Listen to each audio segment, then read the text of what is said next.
Bueno, la motivació és aprovar la subvenció, la modificació de les bases d'execució del pressupost, on estava inclosa la subvenció de la vivenda habitual per un 20% i finalment una vegada aprovat el padró definitiu, que és menor, és prou menor en 237.000 euros que el de l'exercici anterior, no cal una subvenció del 20% per a que el rebut quede congelat, sinó en una subvenció del 17% ja queda com estava a la major part dels veïns, que era un poc el compromís de l'equip de govern. Quan parlem de magnituds tan grans és complicat ajustar i teníem un element que és novedor respecte a altres anys, que és que una part del padró per llei passava a rústica, del padró urbana passava a rústica, i això és una reducció del padró i, evidentment, a menor padró, a menors ingressos, cal menys per a congelar el rebut, cal menys subvenció per a mantenir congelat el rebut. Finalment, la subvenció serà de 333.182 euros. Inés. Sí, comentaves que els números parlen, que els números són molt clars. Anem a parlar de números. Quan parlem de mesures per a contindre el rebut, per a congelar-lo, les mesures són dues. D'una banda, la baixada del tipus impositiu, per a que la gent pagui menys, i d'altra banda és sobre aquest rebut que queda la subvenció que dona l'Ajuntament. Per tant, l'Ajuntament, d'una banda, deixa de recaptar per a que els veïns paguen menys i, d'altra banda, ajuda, subvenciona una part del rebut. Per tant, tenim dues mesures. Si dic que el padró enguany ha sigut menor que l'any anterior, en 237.000 euros, enguany l'Ajuntament de la Pobla van entrar en les arques de l'Ajuntament 237.000 euros, 237.501 euros menys que entraren l'any passat, per a que es queden en les butxaques dels veïns. 237.000 euros que es van a quedar en les butxaques dels veïns.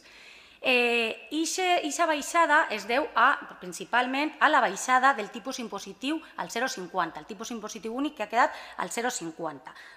Per tant, aquesta és una de les mesures. L'altra mesura és la subvenció. Com comentava anteriorment, a padró més baix, evidentment, la subvenció ha de ser més baixa. Però continuem. Si sumem l'import d'aquestes dues mesures, enguany i l'any passat, enguany són 174.000 euros els que, a causa del tipus, els veïns deixen de pagar i 333.000 els que reben per la subvenció. Per tant, en la butxaca dels veïns queden 507.000 euros, més de mig milió d'euros, front als 479 que quedaren l'any passat. Però, torno a dir, sols en la baixada del tipus ja és 237.000 euros menys de padró el que s'ingressa per part de l'Ajuntament enguany que l'any passat per a que queden en les butxaques dels veïns, torno a repetir. Jo crec que al final així el resultat, que és el que tots volíem i és el que jo crec que ens interessa a tots, que és que els veïns paguen menys. No és regalar ni és simplement que se quede el rebut congelat, que era el que nosaltres consideràvem. I, evidentment, en la combinació d'aquestes dues mesures era el que preteníem, aconseguint que el rebut quede congelat. De fet, hi ha una baixada de mitja en els rebuts. En general, el que passa és que sabeu que això després algú li pot pujar un poquet, algú li pot baixar un poquet, però el que interessa és la baixada mitjana i que gràcies a aquestes dues mesures aconseguim la congelació. I repetir, són 237.000 euros menys el que els veïns van a pagar soles amb el tipus impositiu més els 333.000 euros de la subvenció. Total, 507.000 euros més respecte als 479.000 euros de l'any anterior. No sé si... Jo crec que repetir una i altra vegada percentatges que per si mateixa queden descontextualitzats i no diuen res, al final els veïns ho van a veure en el rebut, que és el que van a veure, que el rebut queda igual. O sigui, així poden dir una cosa o poden dir una altra, però la realitat és que anem a ingressar menys perquè ells van a pagar menys, i això jo crec que és el que tots volem. A partir d'ahí, no sé... No es tracta d'incompetència, es tracta que quan treballem amb magnituds tan grans, quan estem parlant de 18.000 rebuts que s'han d'anar polint, he parlat que no sabíem, perquè no se podia saber fins que no estigui el padró fet, quantes unitats fiscals s'anaven a passar del padró d'urbana al de rústica i, per tant, no podíem al final delimitar amb aquesta exactitud la quantitat de la xifra del padró. Però una vegada s'ha tingut, repetisc, jo crec que és totalment positiu per als veïns perquè el que s'ingressa és menys per part de l'Ajuntament que el que s'ingressa l'any anterior.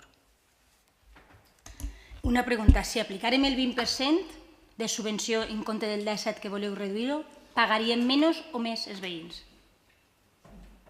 Contesta'm I si aplicaren el 50% o fins i tot el 100% i donaren la gratuïtat del rebut també pagarien menys, però jo crec que hem d'arribar a un equilibri entre mantindre un rebut acceptable per al veí i no condicionar els ingressos de l'Ajuntament, perquè al final amb aquests impostos que es paguen els veïns reben serveis i és amb els quals se gestiona. Per tant, una cosa és que siga un rebut raonable, un impost pagable, i altra cosa és no ingressar res. Jo crec que el que estem dient és un absurdo. Sí, sols una puntualització.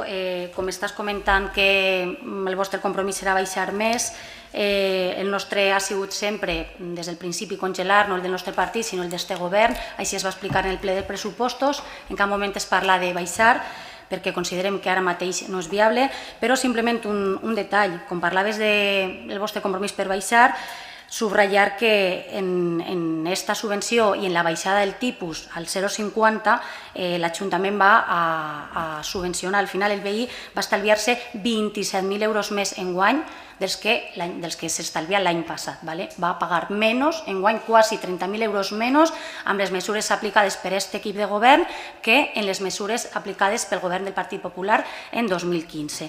I te dono números. Torna a dir, la baixada del tipus impositiu en 4 punts ha suposat un estalvi per al veí de 174.000 euros. La baixada de 3 punts que aplicareu vosaltres en 2015 va suposar 123.000 euros de baixada. Vosaltres subvencionareu en 356, nosaltres en 333, sumant totes dues quantitats, al final, com repetís perquè ja ho havia comentat anteriorment, l'any passat el veí va tindre un estalvi de 479.000 euros i enguany el tindrà de 507.000 euros. Per tant, 27.000 euros més d'estalvi en el rebut de l'IBI per al veí enguany amb l'actual equip de govern del que hi hagué l'any passat amb el govern del Partit Popular.